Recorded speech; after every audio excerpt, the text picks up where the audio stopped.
पाएंगे। सो 1940 and onwards तो उन्होंने पावर ट्रांसफर करना शुरू कर दिया था, धीरे धीरे ही सही लेकिन शुरू कर दिया था। और पावर ट्रांसफर में पहला ऑफर जो दिया अंग्रेजों ने वो अगस्त के महीने में दिया 1940 में, इसीलिए उसको अगस्त ऑफर बोला जाता है। और उस वक्त वॉइसरॉय है लिन लिथगो, लिन लिथगो। तो पहला लिखिएगा,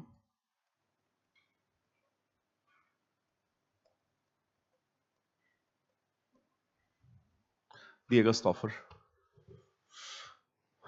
अगस्त प्रस्ताव,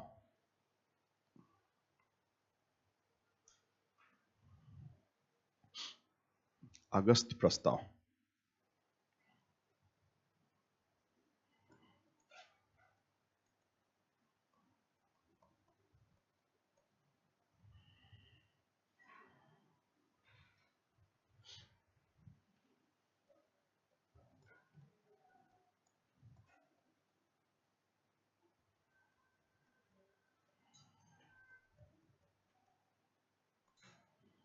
कि 8 अगस्त 1940 को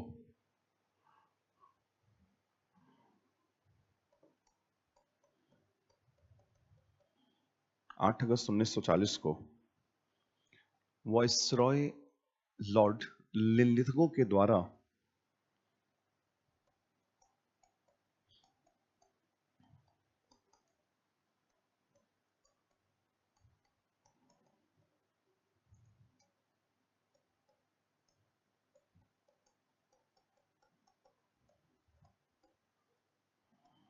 ब्रिटिश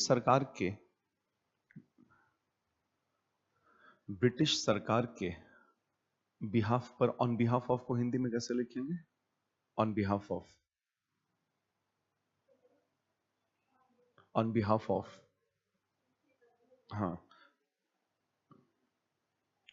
क्या बोल, हिंदी में क्या सेंटेंस बना? लॉर्ड लिन लिथगो ने के द्वारा ब्रिटिश सरकार के बदले में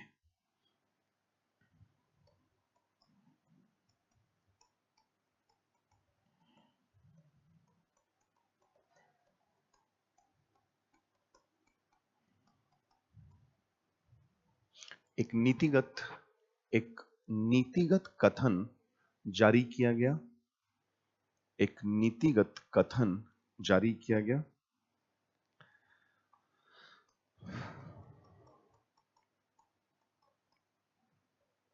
जिसमें निम्नलिखित बातें सम्मिलित थी, जिसमें निम्नलिखित बातें सम्मिलित थी।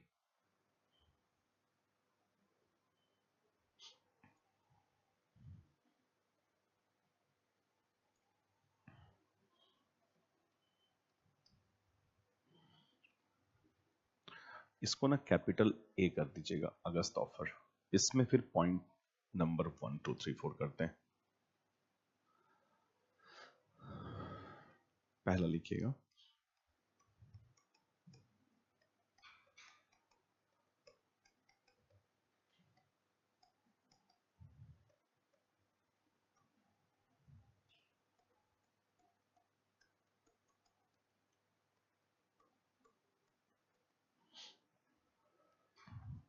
वॉइसरॉय की कार्यकारिणी परिषद का विस्तार, वॉइसरॉय की कार्यकारिणी परिषद का विस्तार।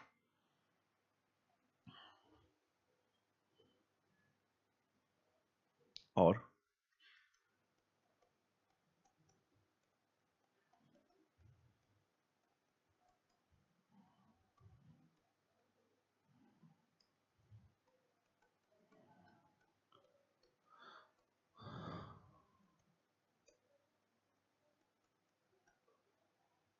और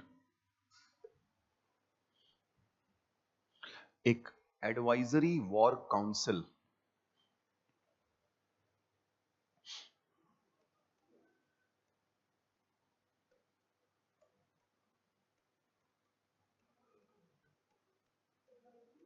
वॉर काउंसिल की स्थापना को और अधिक टालना नहीं चाहिए।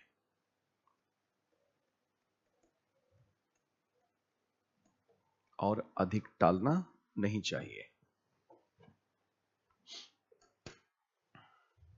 मतलब वॉइसरॉय की एग्जेक्टिव काउंसिल, ठीक है, वॉइसरॉय की एग्जेक्टिव काउंसिल और इसका इसको नहीं टाला जाना चाहिए। मतलब अब वॉइसरॉय का जो अपना ऑफिस है ना, उसमें जो उसके मेंबर्स हैं, तो देखिए वॉइसरॉय की एग्जेक्टिव काउंसिल का दो है, आउटर सर्कल बना था और इनर सर्कल बना था।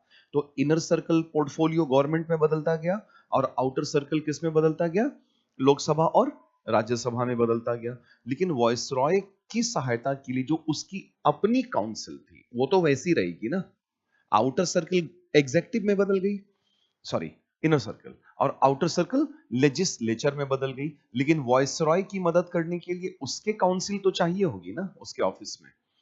तो वॉइसरॉय की एग्जेक्टिव काउंसिल में और ज्यादा मेंबर्स जोड़े जाने चाहिए, ठीक है।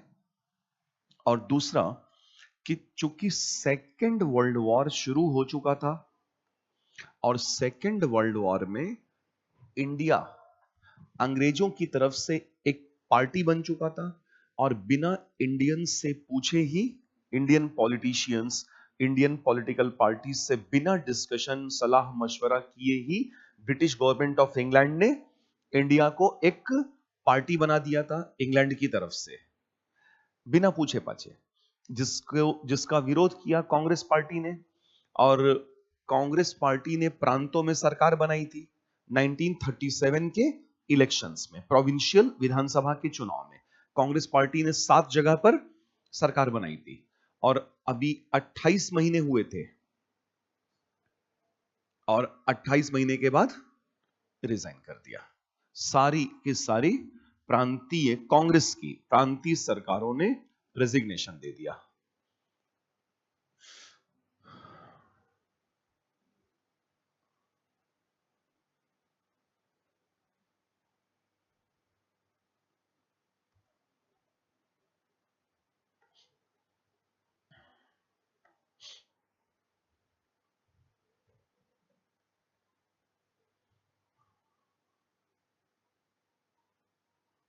ठीक है, इस पे पूरा चैप्टर है, पढ़ने की जरूरत नहीं है।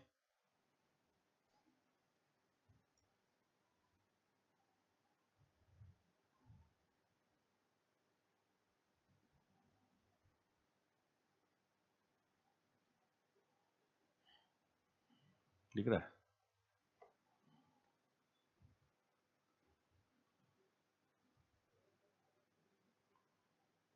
28 मंथ्स ऑफ कांग्रेस रूल, इसी को यूपी पीसीएस में क्वेश्चन बना दिया।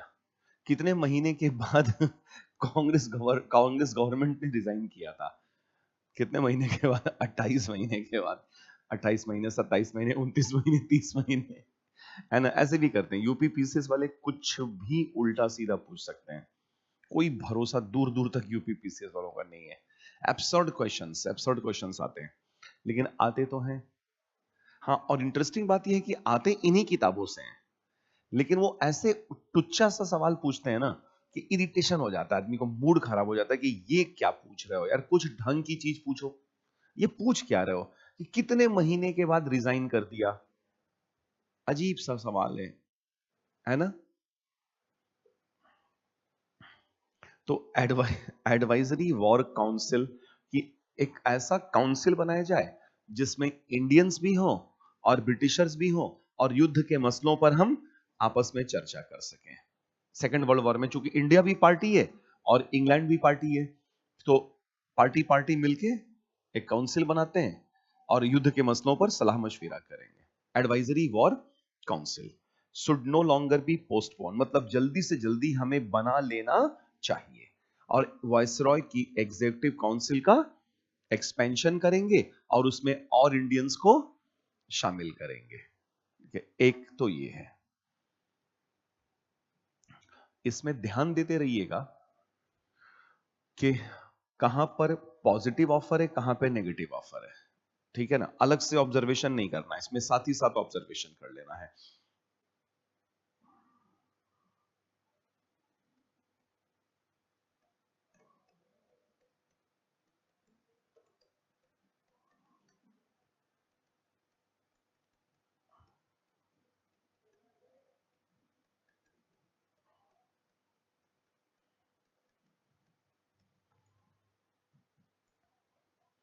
Dzire to give full weight to minority opinion.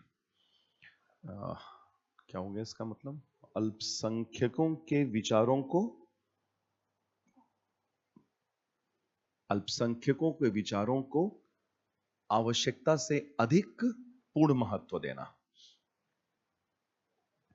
अल्पसंख्यकों के विचारों को आवश्यकता से अधिक पूर्ण महत्व देना। तो यहां पर अल्पसंख्यक का मतलब इंडिया का मुसलमान नहीं है। यहां पे अल्पसंख्यक के ओपिनियन का मतलब है, माइनॉरिटी ओपिनियन का मतलब है मुस्लिम लीग का ओपिनियन। ठीक है, मुस्लिम लीग का ओपिनियन। तो ये पॉजिटिव है या नेगेटिव है? सोच के बोलिएगा, ध्यान से एक एक शब्द दर शब्द पढ़ के बोलिएगा। नेगेटिव है या पॉजिटिव है?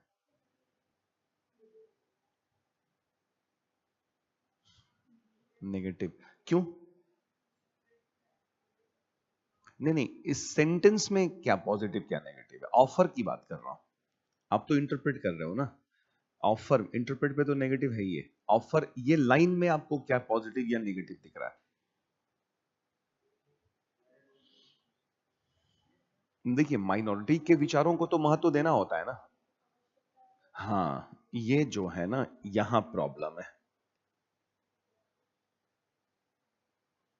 Desire to give weight to minority opinion में प्रॉब्लम नहीं है।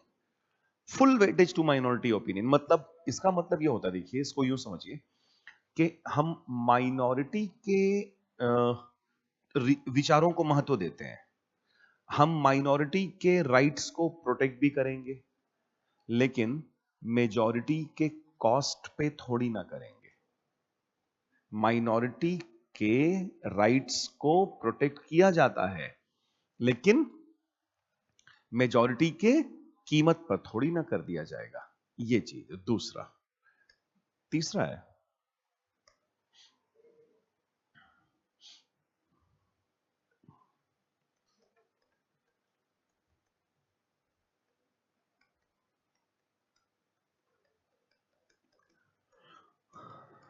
भारत के संविधान का निर्माण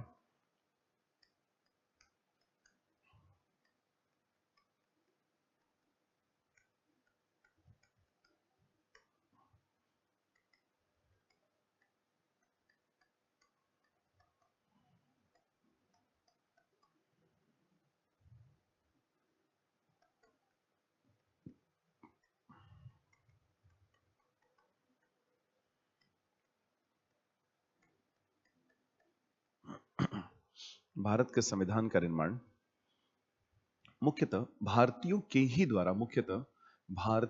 के ही द्वारा किया जाना चाहिए, या किया जाना होगा, किया जाना चाहिए। और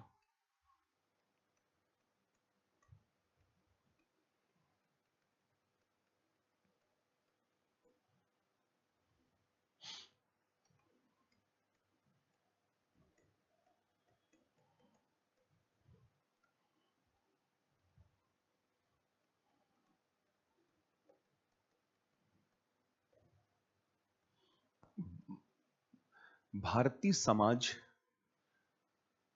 राजनीति एवं अर्थव्यवस्था के अनुसार ही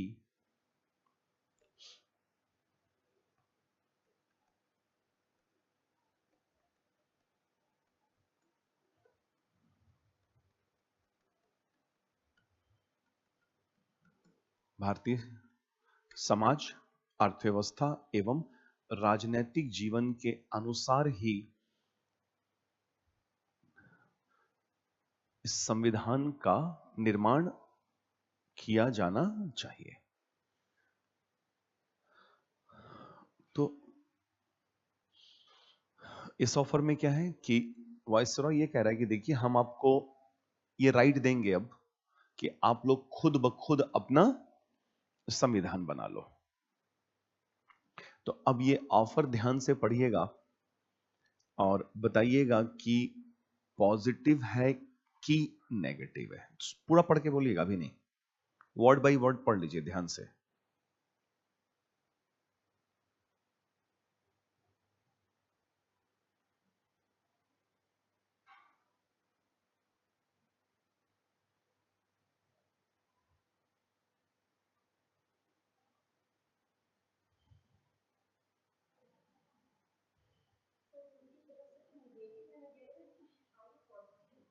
कैसा नेगेटिव दिख रहा है आपको?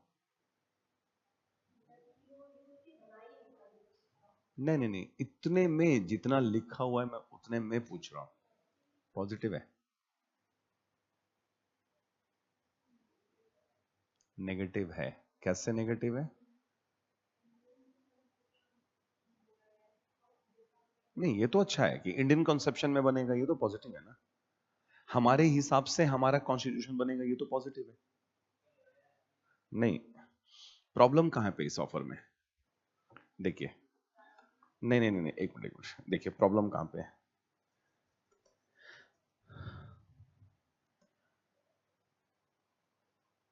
मुख्यतः को बदल दीजिए कंप्लीटली से, तब अगर इसको मुख्यतः से पूर्णतः कर दें तो तब जाके पॉजिटिव होगा ना।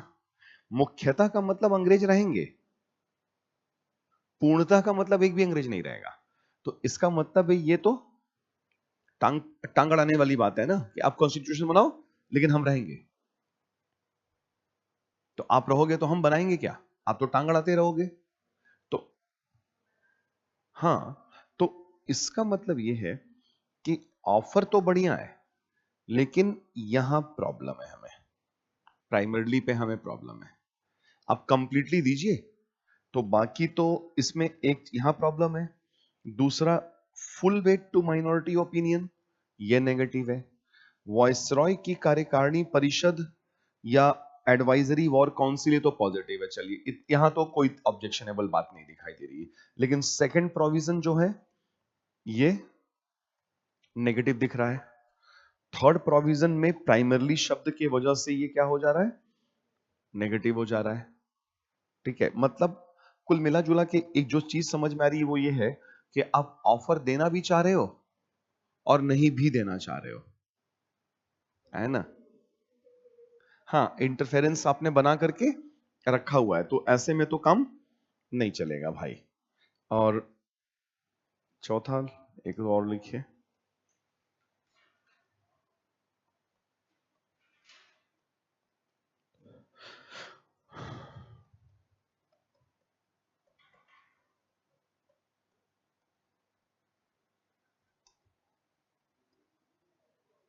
द्वितीय विश्व युद्ध के बाद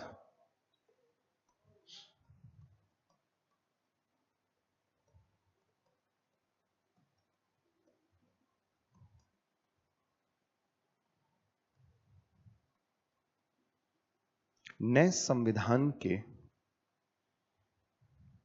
रूपरेखा तैयार की जाएगी।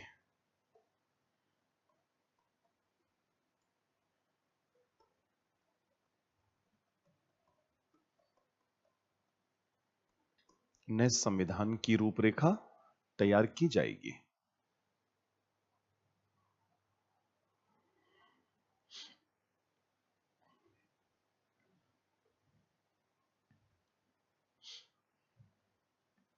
ये तो बढ़िया लग रहा है ना।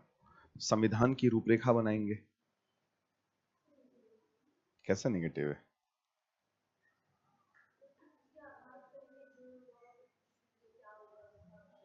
फिर आप उल्टा पुल्टा सोच रहे हो। मैं बोल रहा हूं कि जो प्रोविजन है उस पे सोचो ना आप, अपने मन से आप इंटरप्रेट क्यों कर रहे हो? नहीं, इतने में आपसे पूछ रहा हूं मैं, आपको क्या पॉजिटिव या नेगेटिव लग रहा है? वो क्या सोच रहे हैं वो छोड़िए ना।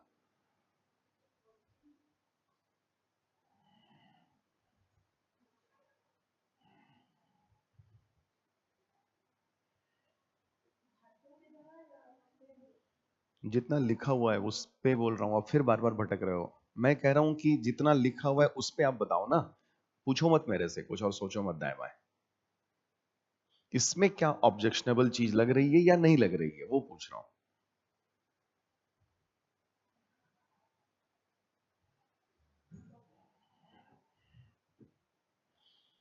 पॉजिटिव तो, ऑफर तो पॉजिटिव है, लेकिन एक चीज में प्रॉब्लम है।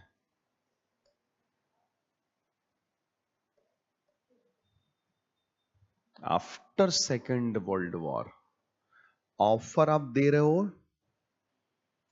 1940 में, संविधान की रूपरेखा आप कब तैयार करवाओगे? सेकेंड वर्ल्ड वॉर के बाद कौन जीतेगा, कौन हारेगा, कौन बचेगा, कौन नहीं बचेगा, क्या पता हमें। तो जो देना है भाई अभी दो ना।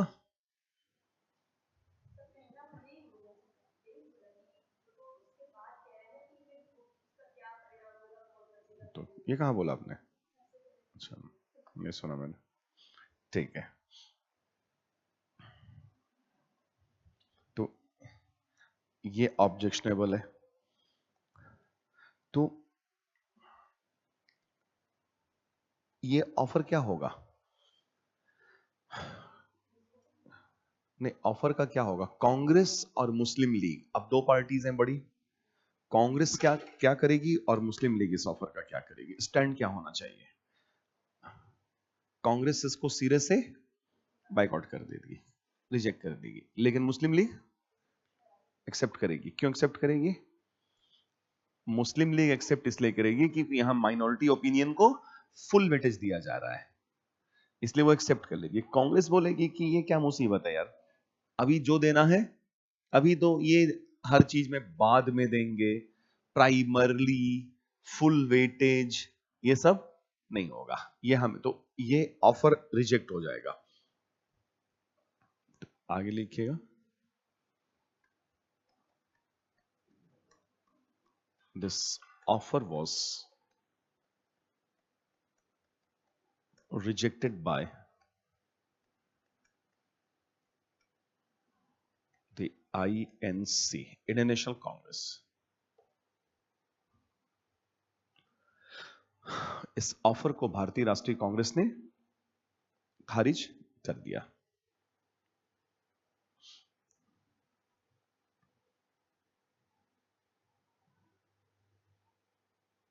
इस ऑफर को भारतीय राष्ट्रीय कांग्रेस ने खारिज कर दिया।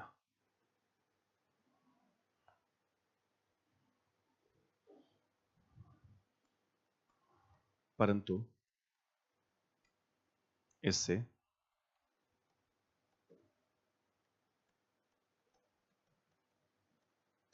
लीग ने स्वीकृत किया या लीग ने इसका स्वागत किया। परंतु लीग ने, ऐसा लिखिए, परंतु लीग ने इसका स्वागत किया।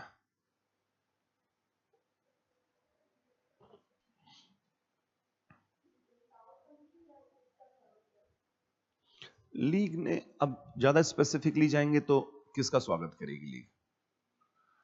पॉइंट नंबर 2 का, प्रोविजन नंबर 2 का अगर स्पेसिफिकली पूछेंगे तो प्रोविजन नंबर 2 को वेलकम करेगी लीग।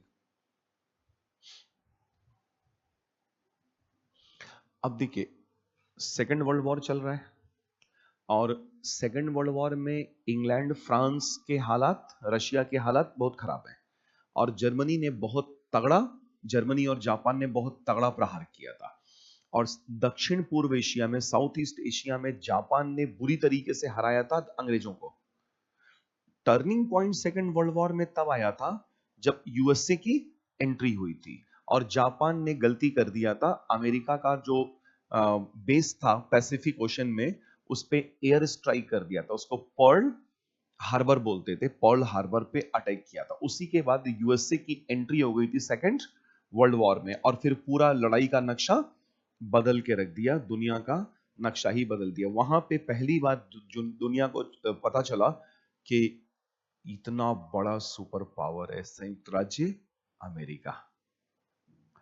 तो इधर, लेकिन जब तक पर्ल हार्बर नहीं हुआ था ना तो अंग्रेजों के हालात खस्ते थे, बहुत बुरे हालात थे और इधर साउथ ईस्ट एशिया में उनकी हार हुई तो उन्होंने सोचा कि यार इंडियंस का इस वॉर में सपोर्ट लेना बहुत ज्यादा जरूरी है, क्योंकि फर्स्ट वर्ल्ड वॉर में इंडियंस ने अच्छा खासा सपोर्ट किया था और महात्मा गांधी ने भी फर्स्ट वर्ल्ड वॉर में जर्मनी के अगेंस्ट में अंग्रेजों का साथ दिया था। तो सोचा ऐसा ही कुछ अगर इस बार भी हो जाए तो इंडिया से हमें सैकड़ों हजारों सोल्जर्स की सप्लाई मिल जाएगी। तो ये सोच करके उन्होंने एक ऑफर फिर से दिया, ठीक है, और उस ऑफर को लेकर के आया Stafford Cripps, House of Commons का लीडर, वहां की लोकसभा का नेता, हाउस ऑफ कॉमन्स का लीडर स्टेफोर्ड क्रिप्स। तो स्टेफोर्ड क्रिप्स लेकर के वो ऑफर आया। ये बात है मार्च 1942 की, और चूंकि नाम उसका क्रिप्स है, स्टेफोर्ड क्रिप्स, तो इसीलिए ऑफर को बोला गया क्रिप्स मिशन या क्रिप्स ऑफर आप बोल सकते हैं। ठीक है, तो लिखिए क्रिप्स मिशन 1942। Next B.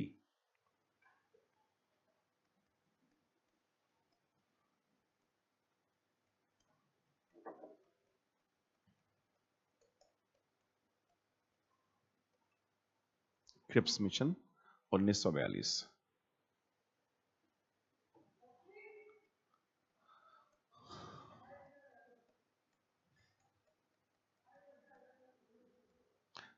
कि द्वितीय विश्व युद्ध की परिस्थितियां,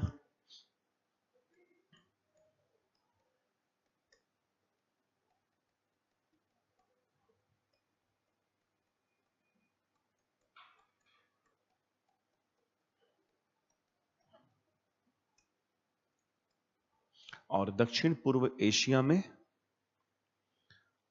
अंग्रेजों की पराजय से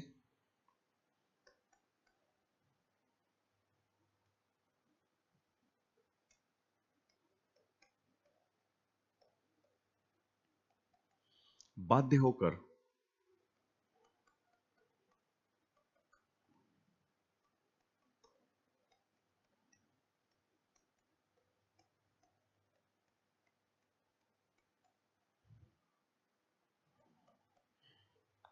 ब्रिटिश सरकार ने एक प्रयास किया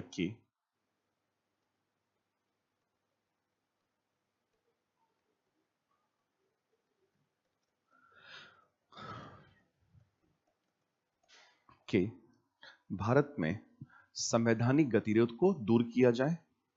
भारत में संवैधानिक गतिरोध को दूर किया जाए,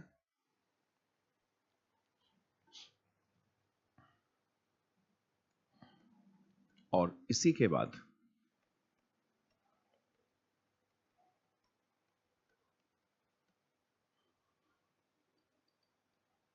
11 मार्च 1942 को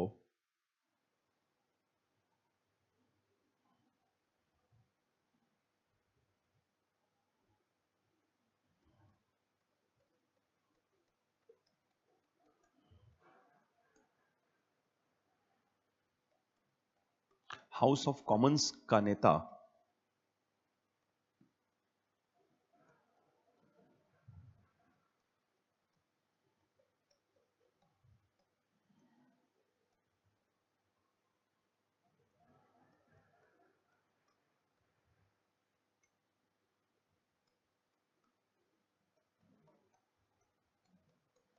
हाउस ऑफ कॉमन्स का नेता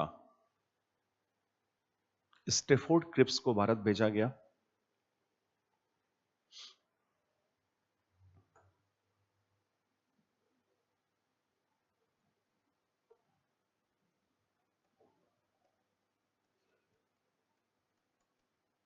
ताकि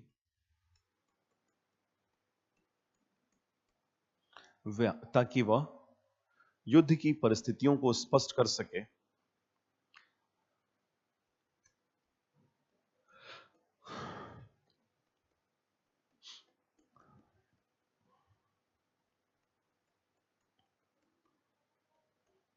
और भारतीयों का सहयोग ले सके, और भारतीयों का सहयोग ले सके।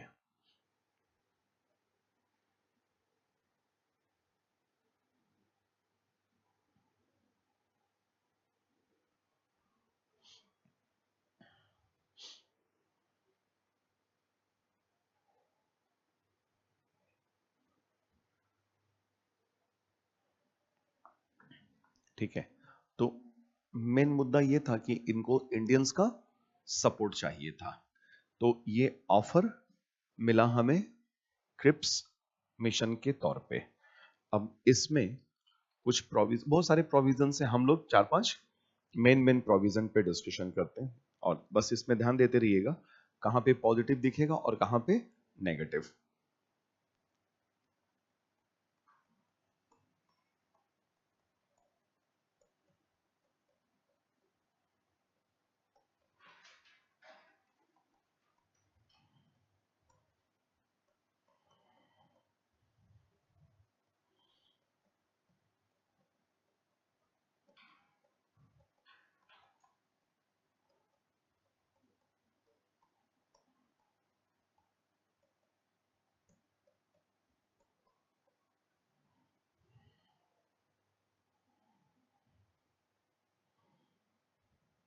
भारत के संविधान के निर्माण के लिए भारत के संविधान के निर्माण के लिए भारत में कदम उठाए जाएंगे।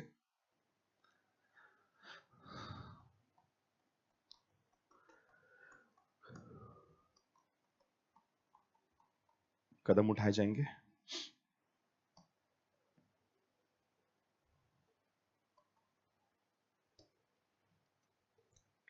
ठीक है भाई, कदम उठाना चाहते हैं आप कदम उठाइए, हमको इस बात से कोई दिक्कत नहीं है। 1 कदम, 10 कदम, 20 कदम उठाइए, है ना। जब कदम ही उठाना है तो उठाइए, हमें इस बात से कोई प्रॉब्लम नहीं है। तो ये तो अच्छा है कि आप कदम उठाना चाहते हैं, हम भी कदम उठाना चाहते हैं। आप आइए कदम से कदम मिलाकर आगे बढ़ेंगे, कोई दिक्कत नहीं है इस बात पे। ठीक है, दूसरा, भारत का संविधान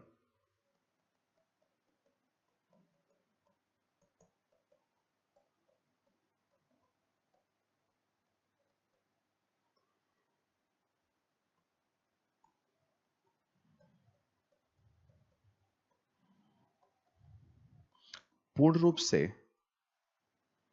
भारत का संविधान पूर्ण रूप से भारतीयों के द्वारा ही बनाया जाएगा। भारत का संविधान पूर्ण रूप से भारतीयों के द्वारा ही बनाया जाएगा। तो बढ़िया, ठीक है, चलिए ये बढ़िया लगा।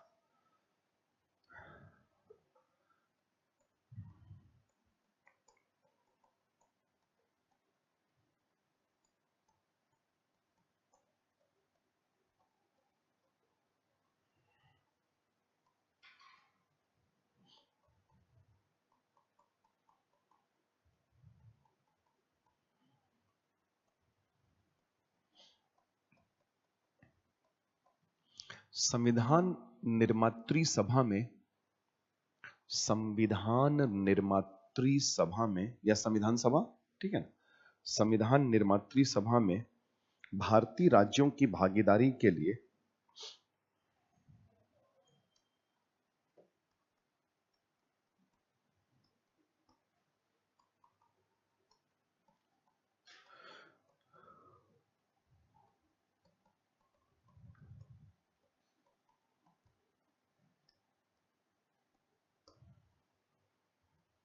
प्रावधान बनाए जाएंगे। प्रावधान बनाए जाएंगे।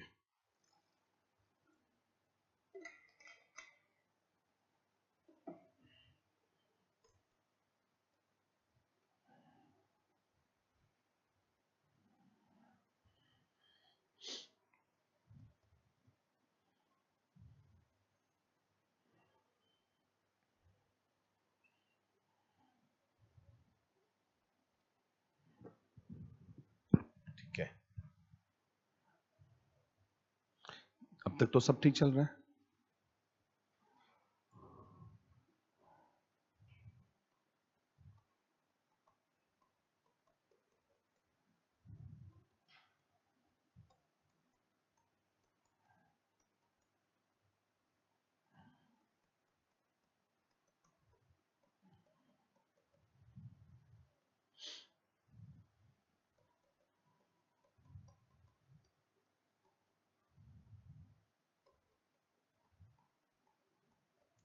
कोई भी भारतीय राज्य यदि नए संविधान को स्वीकार नहीं करता है तो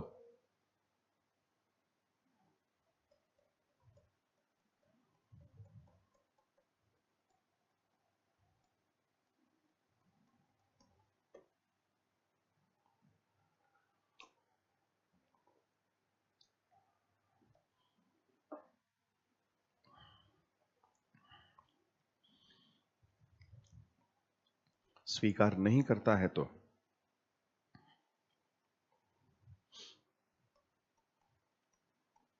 वह स्वयं अपना संविधान बना सकता है।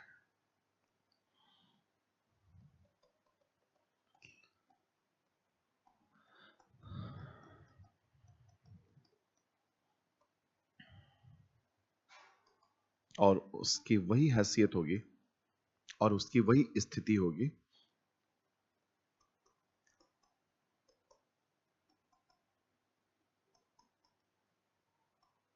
जो भारत संघ की होगी।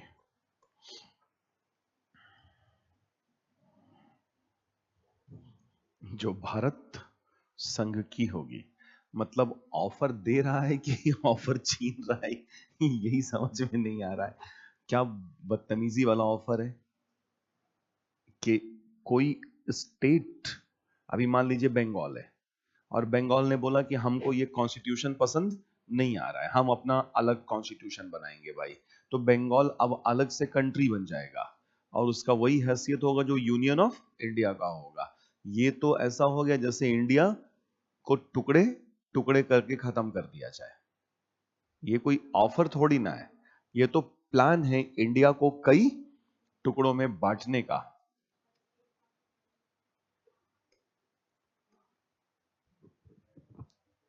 ठीक है ना? आगे लिखिएगा।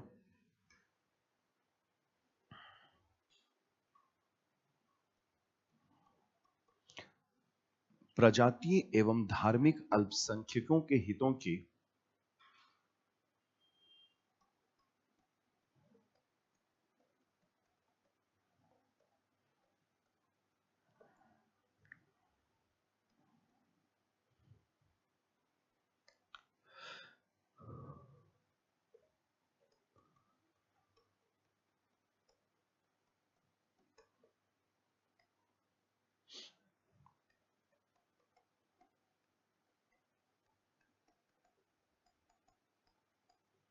हितों की सुरक्षा के लिए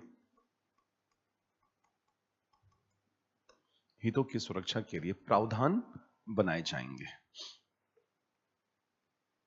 हितों की सुरक्षा के लिए प्रावधान बनाए जाएंगे।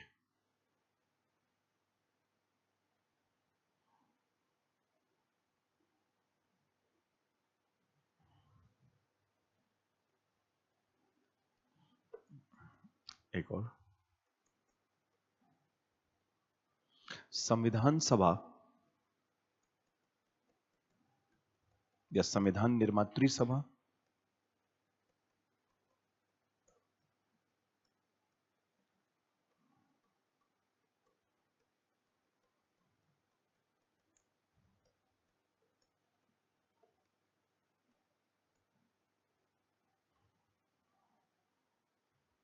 के सदस्यों का चुनाव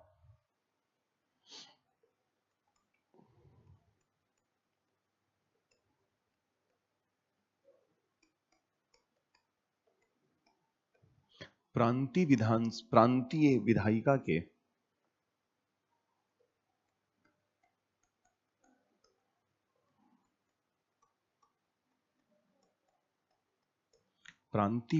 के निचले सदन के द्वारा किया जाएगा।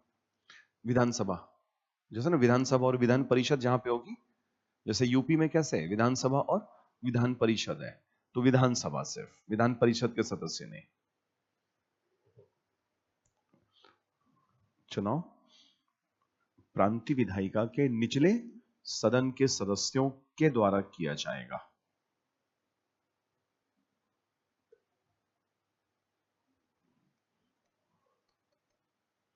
और यह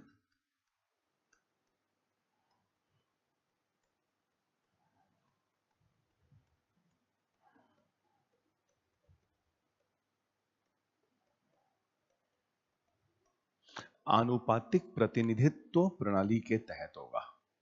और यह आनुपातिक प्रतिनिधित्व प्रणाली के आधार पर होगा।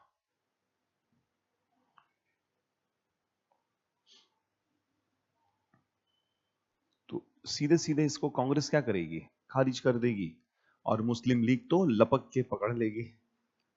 ठीक है, लेकिन कांग्रेस सबसे बड़ी पार्टी है, पॉलिटिकल पार्टी है, तो जब तक कांग्रेस नहीं एक्सेप्ट करेगी तब तक ऑफर का कोई मतलब ही नहीं है, तो ऑफर रिजेक्ट हो जाएगा। तो अगस्त ऑफर, क्रिप्स मिशन, और फिर 1945 में सीधे लॉर्ड वेवेल, तब तक लिन लिथ गो हो जाएगा और इन हो जाएगा वेवेल। तो वेवेल एक प्लान देगा अपना। वेवेल का प्लान अच्छा था, देखते हैं।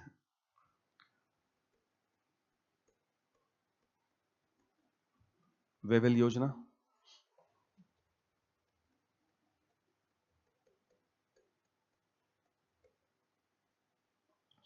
जून 1945।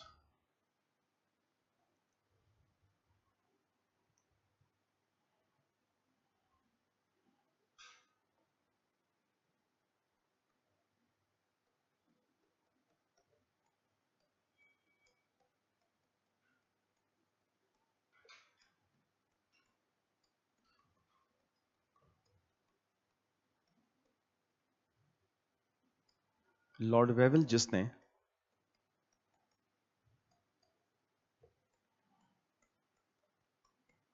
अक्टूबर 1943 में, लॉर्ड वेवेल जिसने अक्टूबर 1943 में लिन लिथगो को वॉइसरॉय के रूप में प्रतिस्थापित किया था, लिन लिथगो को वॉइसरॉय के रूप में प्रतिस्थापित किया था,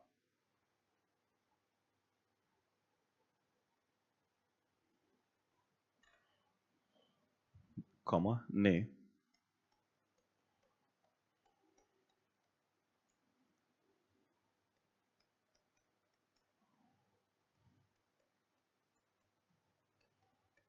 भारत में संवैधानिक गतिरोध को दूर करने का प्रयास किया।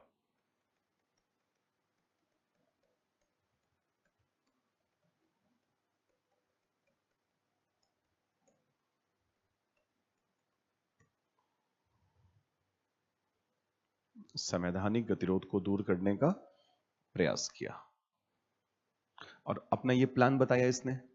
तो अब इसके प्लान में देखिए क्या कुछ बोल रहा है ये।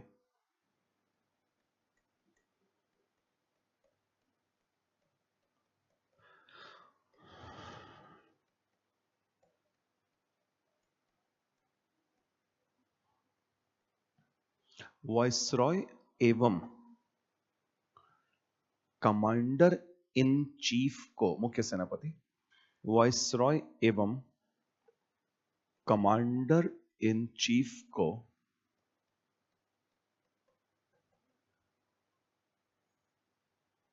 छोड़कर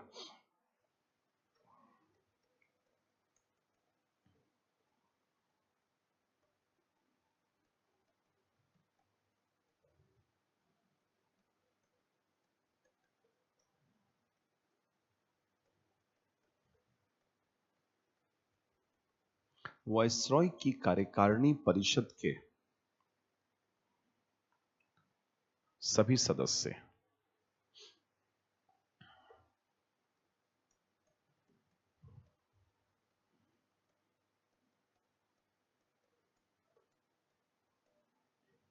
भारतीय राजनीतिक जीवन से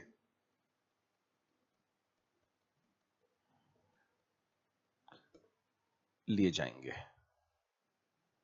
भारतीय राजनीतिक जीवन से लिए जाएंगे।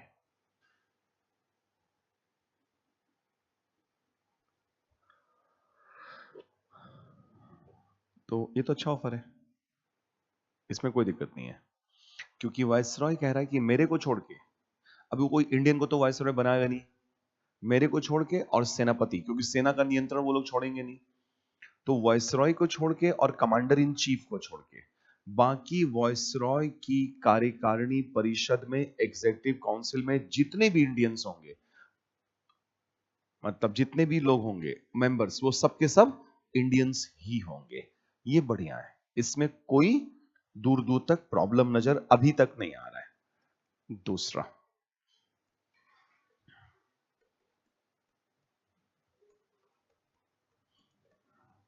यद्यपि कि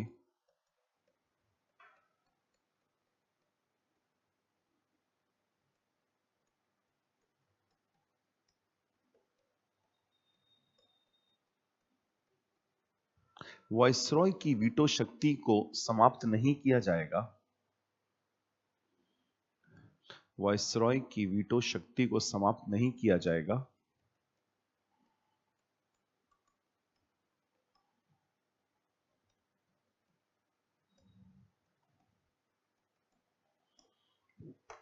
परंतु इसका अनावश्यक उपयोग भी नहीं किया जाएगा।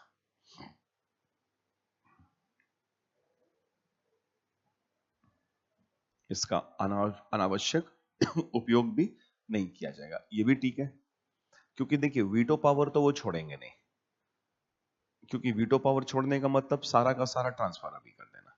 तो वीटो पावर अपने हाथ में भी रख रहा है वायसरॉय, लेकिन वो बोल रहा है कि देखिए हम बिना बात के यूं ही परेशान करने के लिए, टांग अड़ाने के लिए वीटो पावर का इस्तेमाल नहीं करेंगे। मतलब जब तक एक्स्ट्रा ऑर्डिनरी चीज ना हो जाए कुछ, हम वीटो पावर का इस्तेमाल नहीं करेंगे। तो ये भी बढ़िया है। तीसरा,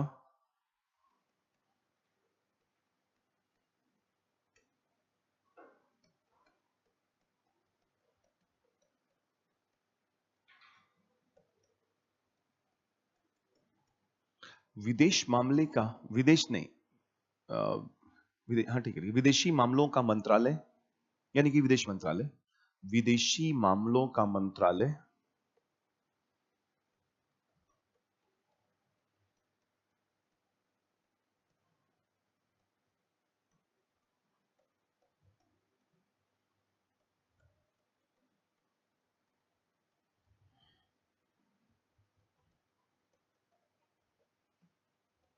कार्यकारी परिषद के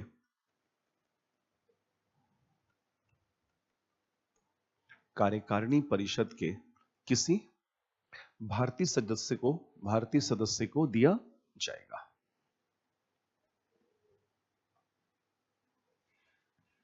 किसी भारतीय सदस्य को दिया जाएगा।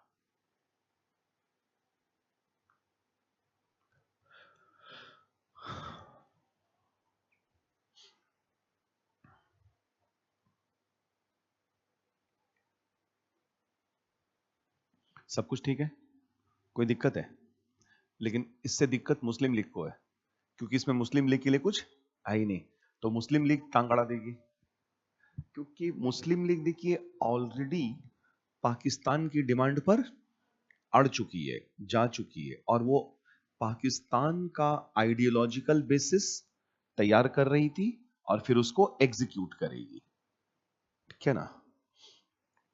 तो लीग ने बोला कि देखिए कार्यकारिणी वायसरॉय के एग्जीक्यूटिव काउंसिल में जितने भी मुसलमान जाएंगे, मुस्लिम मेंबर्स, वो सब के सब मुस्लिम लीग से जाएंगे। और मुस्लिम लीग से ज्यादा मुसलमान तो कांग्रेस में थे। तो वायसरॉय ने बोला बाढ़ में गया ऑफर मेरे को ऑफर ही नहीं देना। तो जब मुस्लिम लीग अड़ी ना, तो वायसरॉय ने खुद ही अपना ऑफर वापस ले लिया। इस बार रिजेक्ट करने की नौबत ही नहीं आई। तो पैरा चेंज करके लिखिएगा।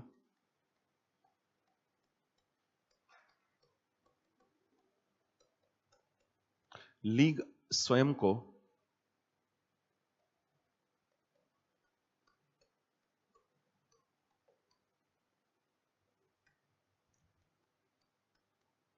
मुसलमानों का एकमात्र प्रतिनिधित्व पार्टी बताने पर अड़ी हुई थी।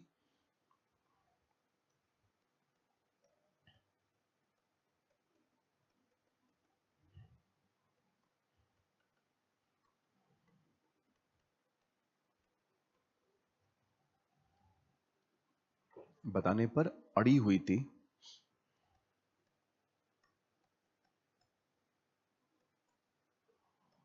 उसने यह मुद्दा उठा दिया कि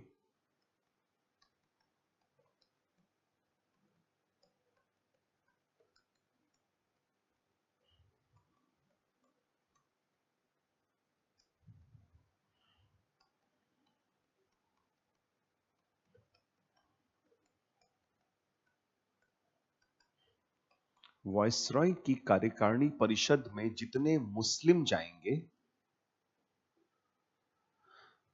वायसरॉय की कार्यकारिणी परिषद में जितने मुस्लिम जाएंगे वे सभी मुस्लिम लीग से होंगे।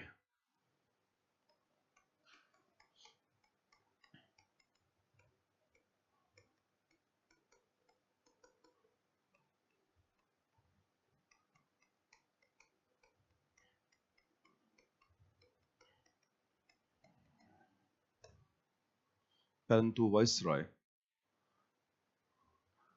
लीग के इस मांग से सहमत नहीं हुआ। लीग के इस मांग से सहमत नहीं हुआ।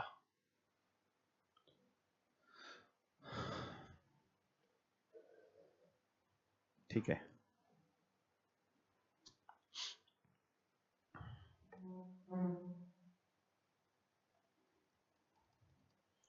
अब यहां के बाद आगे जब ऑफर आया तो अब अंग्रेज ये पूरी तरह से मन बना चुके थे कि ट्रांसफर ऑफ पावर कर देंगे, अब रुकने वाले हम नहीं, अब हमको जाना है। तो जाने तो भैया आप लोग ये पकड़ो ट्रांसफर ऑफ पावर, हम तो चले। तो ये जो ऑफर आया एक्चुअली वो प्लान था पूरा का पूरा कि कैसे पावर ट्रांसफर हम करेंगे। तो दो चीजों के लिए, एक तो हो गया एडमिनिस्ट्रेटिव पॉलिटिकल पावर ट्रांसफर करना कि हम पूरा पॉलिटिकल पावर ट्रांसफर कर रहे हैं, और दूसरा ये कि आप लोग अपना कॉन्स्टिट्यूशन बनाओ, वो भी हम प्रोविजन बना दे रहे हैं। तो इस उसी को बोलते हैं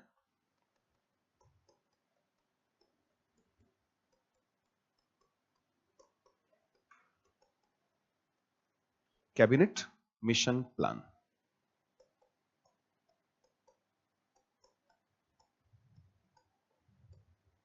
मार्च 1946।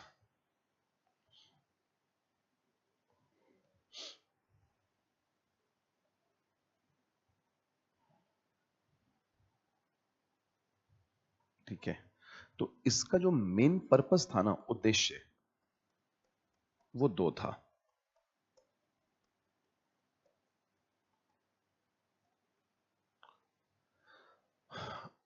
एक तो पावर ट्रांसफर करना, ठीक है ना। तो पावर अब इंडियन को ट्रांसफर करेंगे, तो इंडियंस तो लाखों की संख्या में है, तो किसको ट्रांसफर करेंगे? पॉलिटिकल पार्टीज के रिप्रेजेंटेटिव्स को ट्रांसफर करेंगे, कांग्रेस और मुस्लिम लीग वगैरह जो भी आना चाहे। तो एक सरकार बनाई गई और उसको बोलते हैं प्रोविजनल गवर्नमेंट और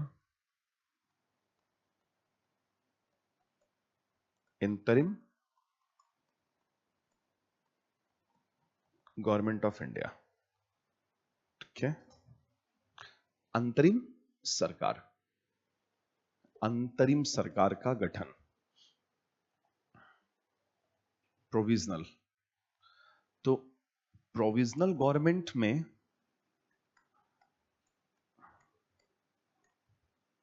क्राउन है,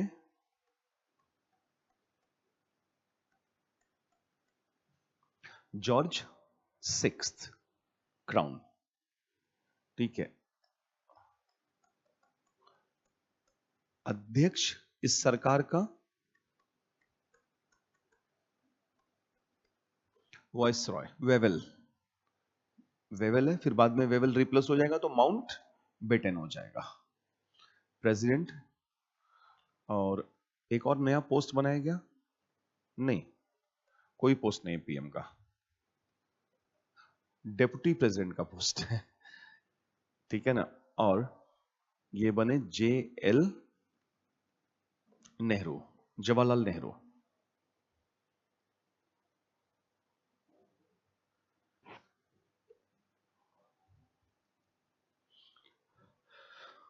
और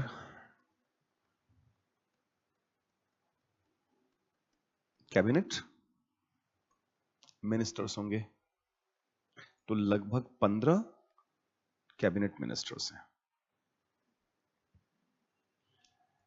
ये गवर्नमेंट बनी सितंबर 1946 में।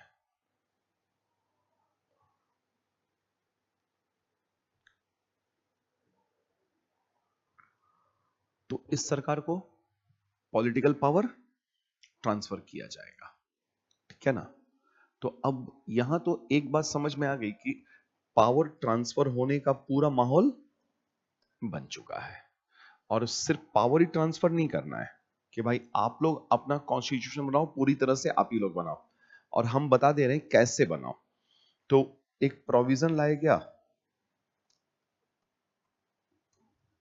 क्या क्रिएट किया जाएगा, creation of a constituent assembly. ठीक है, संविधान सभा का निर्माण।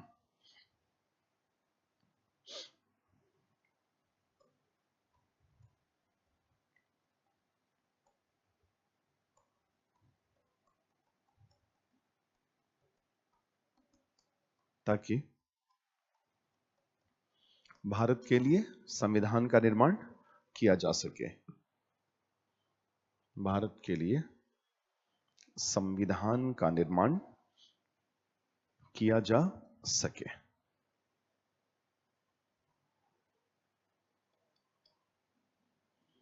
अब इसी पर्पस को फुलफिल करना है कॉन्स्टिट्यूएंट असेंबली।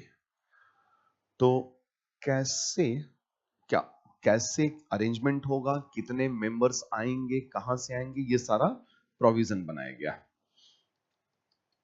अब स्टेट्स की ग्रुपिंग की गई, ठीक है, और स्टेट्स को बांटा गया ग्रुप ए, ग्रुप बी और ग्रुप सी में। बांटते रहिए, group A, group B, group C.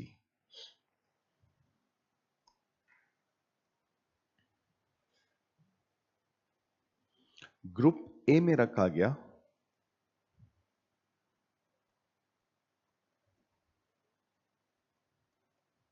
Madras presidency, Bombay presidency,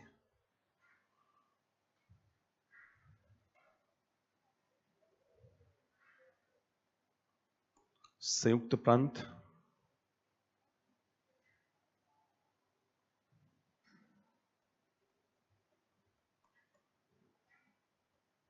मध्य प्रांत,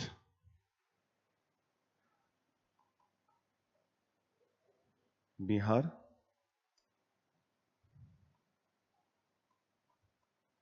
और उड़ीसा।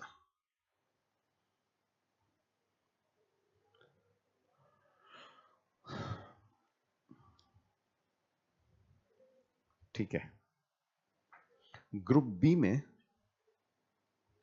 मुस्लिम मेजॉरिटी वाले प्रोविंस रखे गए, पंजाब, एनडब्ल्यू, एफपी और सिंध।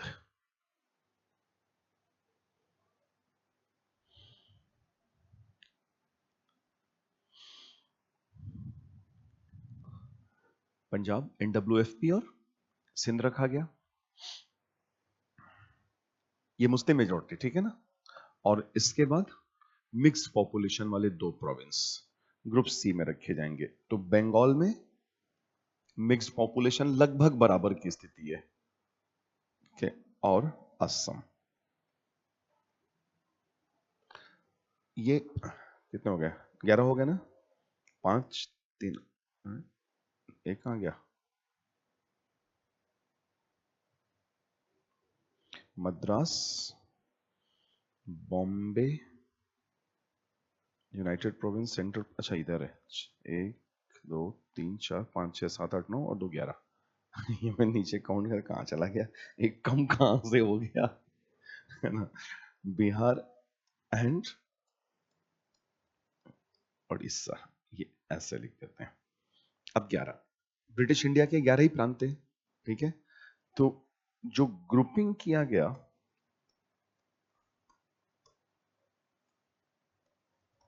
देखिए, इनके लिए कॉन्स्टिट्यूएंट असेंबली में 187 सीट्स रखी गई,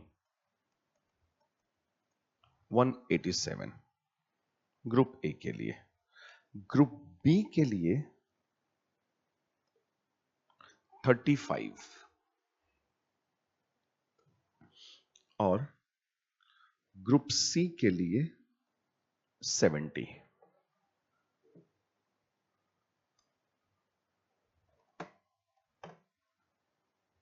रखी गई, लेकिन चीफ कमिश्नर्स, कल हमने लिखा था ना, चीफ कमिश्नरी प्रांत भी तो थे 4, तो उनमें से यहां 3 को एडजस्ट किया गया, जोड़ा गया, +3, और ग्रुप बी के साथ एक जोड़ दिया गया, +1। तो दिल्ली, अजमेर, मारवाड़ और कुर्ग ग्रुप ए में रख दिया, और बलूचिस्तान जाहिर सी बात है मुस्लिम मेजॉरिटी है, तो बलूचिस्तान ग्रुप बी में ही जाएगा। तो यहां पर आप चाहें तो लिख भी सकते हैं, वैसे याद रहेगा, बलूचिस्तान +1 ग्रुप बी में, और जो बाकी बच गया दिल्ली, अजमेर, मारवाड़ और कुर्ग, वो ग्रुप ए में चला गया। ठीक, तो अभी ये हो गया 1 ग्रैंड टोटल 190, 36 और 70।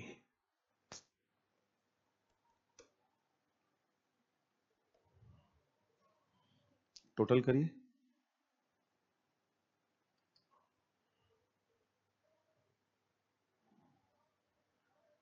296। तो ग्रैंड टोटल हो गया तीनों का 296।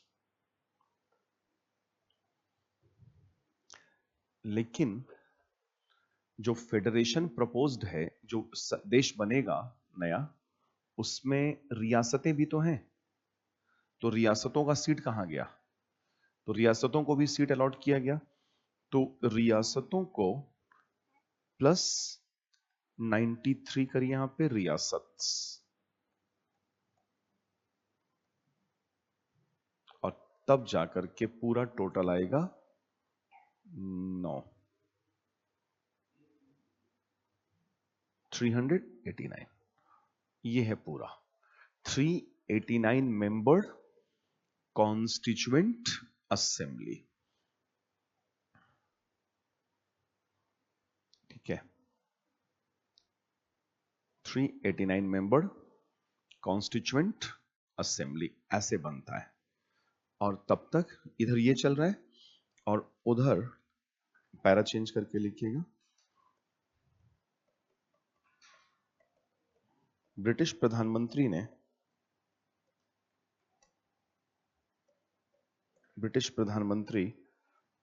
क्लीमेंट एटली ने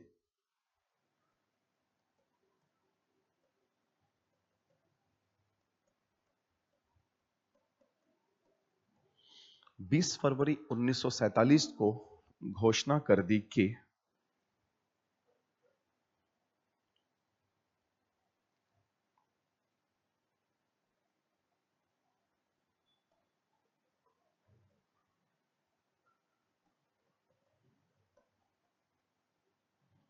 सत्ता का पूर्ण रूप से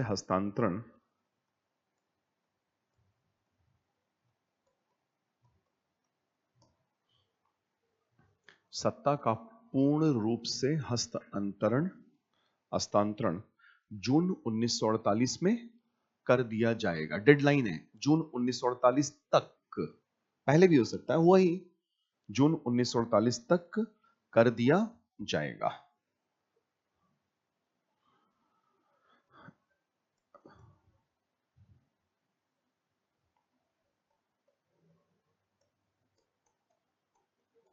और 3 जून 1947 को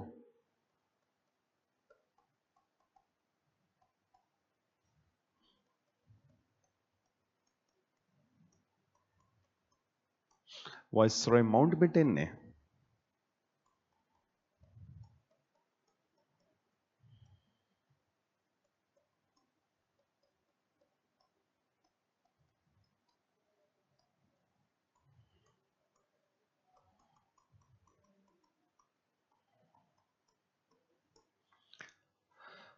स्वतंत्रता एवं विभाजन का प्रस्ताव प्रस्तुत किया।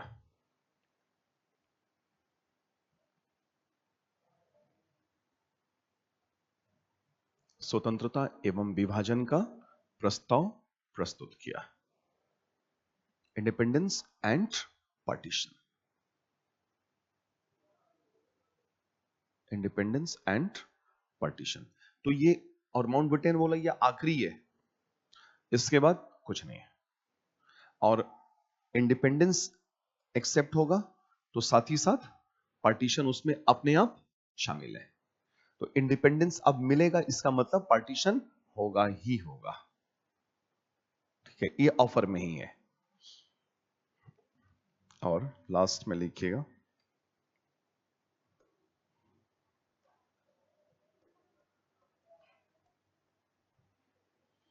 ब्रिटिश संसद में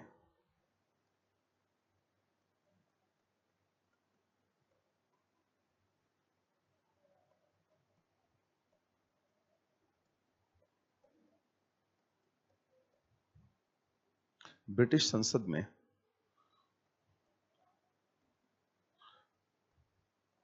4 जुलाई 1947 को भारतीय स्वतंत्रता विधेयक प्रस्तुत किया गया।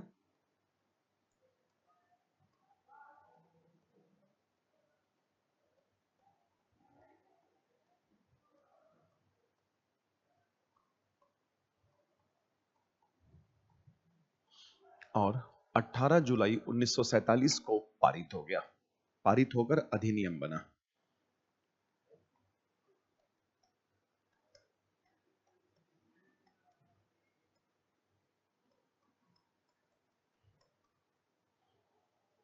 पारित होकर अधिनियम बना। इसने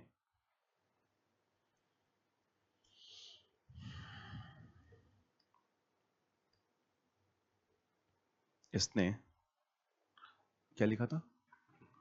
it gave legal effect to Mountbatten plan. It gave legal effect to Mountbatten plan and thus creation of two dominion states, and thus creation of two dominion states। इसने माउंटबेटन प्लान को अमली जामा पहनाया,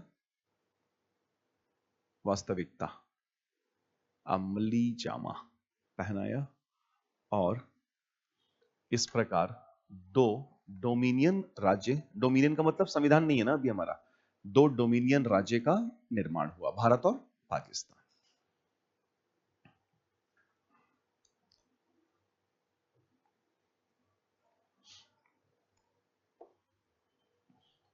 दो डोमिनियन राज्य का निर्माण हुआ और इस प्रकार से कॉन्स्टिट्यूएंट असेंबली बन गई और संविधान बनना शुरू हो गया। और कुल मिल के लगा 2 साल 11 महीने 18 दिन कुछ घंटे चंद लम्हे है ना। और संविधान लागू हुआ आधा अधूरा 26 नवंबर 1949 को, और पूरी तरह से लागू हुआ 26 जनवरी 1950 को। यहां के बाद जो कुछ भी आप पढ़ते हैं वो इंडियन पॉलिटी एंड कॉन्स्टिट्यूशन कहलाता है। मेरा काम था वहां तक आपको पहुंचा देना, और वो मैंने आपको पहुंचा दिया।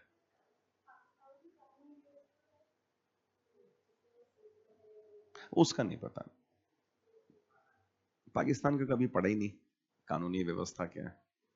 ऑलमोस्ट वही होगा जो इंडिया का है, क्योंकि सेम मॉडल ब्रिटिश वाला उन्होंने भी अपनाया है और सेम मॉडल हमने भी अपनाया है, लेकिन मे बी की थोड़ा बहुत चेंजेस हो, मेरे को जानकारी नहीं है। हाँ, तो उनका अलग हो जाएगा ना कॉन्स्टिट्यूशन असेंबली। हाँ, और क्या, उनका अलग असेंबली हो जाएगा। यहाँ क्यों बनेगा?